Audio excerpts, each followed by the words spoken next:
नमस्कार, जय हिंद। मैं हूं मुनीश श्रीवास्तव और आप हैं इस वक्त एक्सपोज टाइम्स के साथ। आज हम करियर की बात कर रहे हैं। करियर यानी हमारा भविष्य। जो आज युवा हैं, पढ़ाई करने के बाद हर युवा चाहता है कि उसे एक अच्छी नौकरी मिले, उसे एक अच्छी जॉब मिले, एक ऐसा करियर हो जिसमें उसका भविष्य सिक्योर हो। लेकिन एक ऐसा भी सेक्टर है जॉब का जिसे हम सिविल सर्विसेज के तौर पे जानते हैं। सिविल सर्विस में आने के लिए काफ़ी मेहनत करनी पड़ती है। एक ड्रीम जॉब की तरह लोग उसे देखते हैं।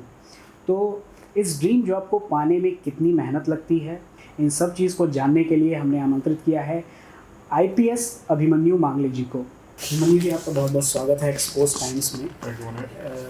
आपने जो सब्जेक्ट चुना उस सब्जेक्ट को लेके मतलब जो जनरेशन आना चाहती है आईएएस या आईपीएस में, सिविल सर्विसेज में, सब्जेक्ट कितना महत्व रखता है और सब्जेक्ट का चुनाव कैसे करना चाहिए जो लोग आना चाहते हैं?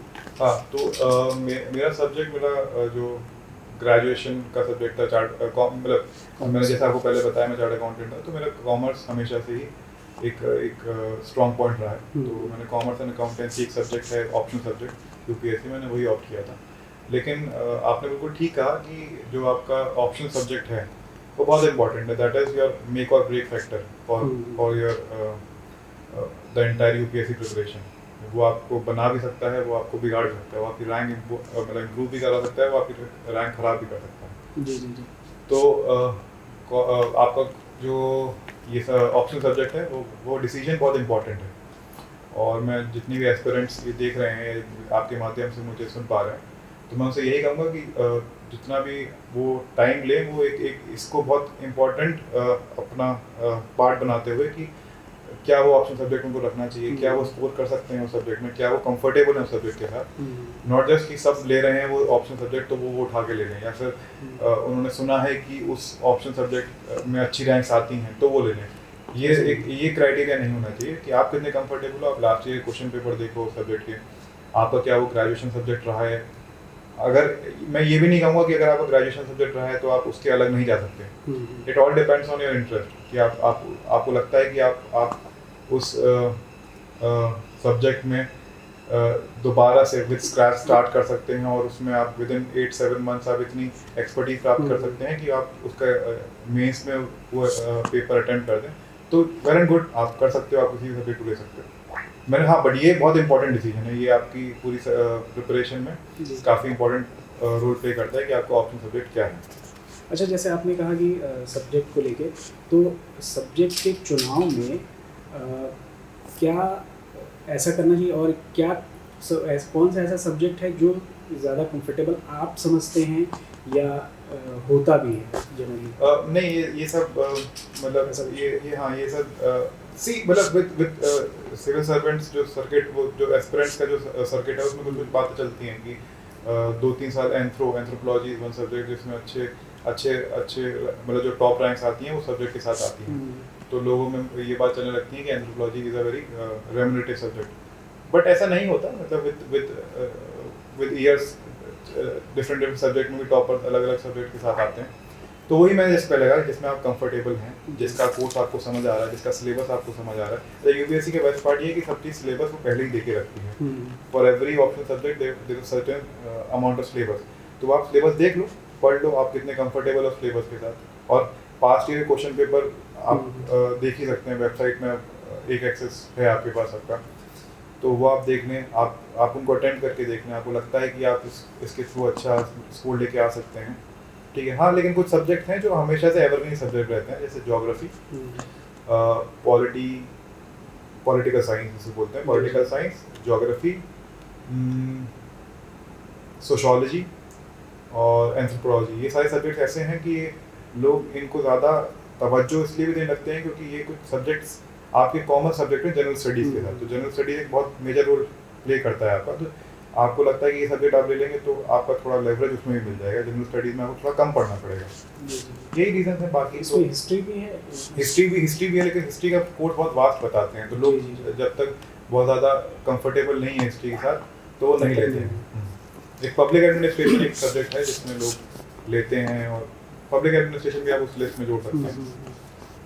अच्छा, एक चीज़ जैसे अक्सर यूपी और बिहार के लिए शायद यूज़ होती है कि जो अंग्रेज़ी भाषी इधर कम लोग हैं या इंग्लिश मीडियम की पढ़ाई करने वाले या इंग्लिश मीडियम का बैकग्राउंड कम होता है, तो हिंदी और अंग्रेज़ी का जो डिफरेंस है वो कितना इफ़ेक्टिव होता है, वो कितना क्रिटिकल होता है सिविल सर्विसेज के लिए? देखिए, अब वैसे तो ये यूपीएससी में एक मीडियम हिंदी भी है जी, और लोग अच्छी रैंक्स भी लेके आ रहे हैं हिंदी मीडियम में, ऐसा नहीं है। अब तो ऐसा कुछ डिस्ट्रिक्शन नहीं रहा है, टाइम ये हो गया कि लोग टॉप 100 में, टॉप 50 में हिंदी मीडियम के साथ भी आ रहे हैं। लेकिन हाँ, मुझे जो मैं अपना एक इंडिपेंडेंट पॉइंट ऑफ व्यू बताता हूँ, मुझे लगता है कि शायद हिंदी में अभी थोड़े रिसोर्सेज जो हैं वो कम हैं। मतलब आपके पास स्टडी रिसोर्सेज जो हैं, स्टडी मटेरियल जो है वो हिंदी में कम आए हैं और इंग्लिश में ज़्यादा है। तो अवेलेबिलिटी जो रिसोर्स की है यूपीएससी में, स्टडी मटेरियल या फिर करंट अफेयर्स जो आपके नोट्स आते हैं, ये सब इंग्लिश में ज़्यादा अवेलेबल है, हिंदी में कम है, जो मुझे लगता है। शायद मैं गलत भी हो सकता हूँ क्योंकि मैंने हिंदी में जो प्रिपरेशन करता, मैंने हिंदी मीडियम का प्रिपरेशन नहीं की है, तो मैं उस पर कमेंट नहीं कर सकता। शायद कोई और जगह हो जहाँ पे रिसोर्सेज अवेलेबल हों या उन्हें पता हो कि कहाँ पर रिसोर्स अवेलेबल, लेकिन मैंने कम देखे हैं। लेकिन मैं आपको बता दूँ, the beauty of this exam is कि वो बहुत लैंग्वेज न्यूट्रल है। लैंग्वेज न्यूट्रल मतलब कि आपके पास सब्सटेंस होना चाहिए। Even if you are making grammatical mistake कि आप द इज ये सब कॉमास वॉमास, ये उससे मतलब नहीं रखता। आपने अपना आइडिया कन्वे कर दिया, टूटी फूटी फॉर्म में भी, बुलेटेड फॉर्म में भी, पॉइंटेड फॉर्म में भी, वो ही पढ़ते हैं examiner. They are not interested in testing in English. मतलब इवन इंटरव्यू अगर आप जाते हैं, इंटरव्यू आप इसमें, अच्छा यूपीएससी में ये भी ऑप्शन है कि आप अपना मेंस एग्जामिनेशन एक लैंग्वेज में दे सकते हैं, इंटरव्यू आप किसी और लैंग्वेज में ऑप्ट कर सकते हैं। तो there are certain set of people who are more comfortable in मतलब वर्बली वो हिंदी में ज़्यादा अच्छी तरह इंटरेक्ट कर पाते हैं और लिख इंग्लिश सकते हैं, लेकिन वर्बली वो हिंदी में ज़्यादा कन्वीनियंट है। तो ये भी ऑप्शन दिया गया है यूपीएससी में। तो ये एग्ज़ाम लैंग्वेज प्रोफिशिएंसी चेक करने के लिए नहीं बना है। आप आपकी लैंग्वेज कोई भी हो, हिंदी हो, इंग्लिश हो, मराठी हो, बांग्ला हो, वो उसे मतलब नहीं है। आपके पास आइडियाज़ होने चाहिए और आपके पास सब्सटेंस होना चाहिए। अच्छा, जैसे हिंदी भाषी या हिंदी लैंग्वेज से पढ़ाई करने वाले या उससे तैयारी करने वाले लोग अक्सर डरे रहते हैं IAS IPS के लिए, तो उनके लिए आप क्या कहेंगे? जैसे मैंने कहा आपसे कि इससे डरने की कोई ज़रूरत नहीं है। ये एग्ज़ाम बहुत ही लैंग्वेज न्यूट्रल है, ये सबको इक्वली ट्रीट करता है। कोई इसके लिए ये नहीं है कि इंग्लिश वाले ज़्यादा प्रिविलेज होते हैं या हिंदी वाले कम प्रिविलेज हैं, ऐसा कुछ भी नहीं है। अगर आपको स्टडी मटेरियल अच्छे मिल पाते हैं किसी भी लैंग्वेज के, आप जिस लैंग्वेज में कंफर्टेबल है उस लैंग्वेज में एग्ज़ाम दे के आइए, और जिस लैंग्वेज कंफर्टेबल है उसमें आप इंटरव्यू दीजिए, कोई प्रॉब्लम नहीं है। आपके पास, मैंने जैसे बताया, आपके पास आइडियाज़ होने चाहिए। आपको जो आजकल कंटेम्प्रेरी अफेयर्स चल रहे हैं उसके बारे में आपको आइडिया होना चाहिए। आपने IPS क्वालिफाई कर लिया और जब आपको बैच मिला IPS का, तो आपकी क्या फीलिंग्स थी और फैमिली का क्या रिएक्शन था? नहीं, बहुत ही फुलफिलिंग मोमेंट होता है वो आपको, जब आप अराउंड 1.5 ईयर 2 साल अपना किसी चीज़ में इन्वेस्ट करते हैं, पढ़ाई करते हैं। आप स्पेशली आपके पेरेंट्स की इतनी एक्सपेक्टेशन होती हैं, उन पर जब आप खरा उतरते हैं तो उससे सेटिस्फैक्ट्री, उससे ज़्यादा फुलफिलिंग मोमेंट आपके लिए कोई नहीं होता। सिमिलरली जब मेरा रिजल्ट आया था, मुझे याद होगा, मुझे रात को कुछ 8 बजे रिजल्ट आया था और 8 बजे ही वो जो मैजिकल PDF बोलते हैं उसमें आपके रोल नंबर्स होते हैं, वो कंट्रोल F करके अपना नाम सर्च करना होता है।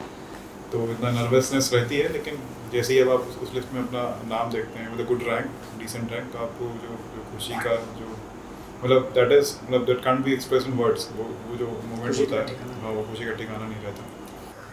अभिमन्यु जी, चलते चलते मैं अपने दर्शकों के लिए, अपने यूथ के लिए जो हमारे एक्सपोज टाइम से जुड़े हुए हैं, उनके लिए आपका मैसेज पहुंचाना चाहूँगा कि आप क्या उन्हें मैसेज देंगे या क्या उनको आप कहना चाहेंगे अपनी तरफ से?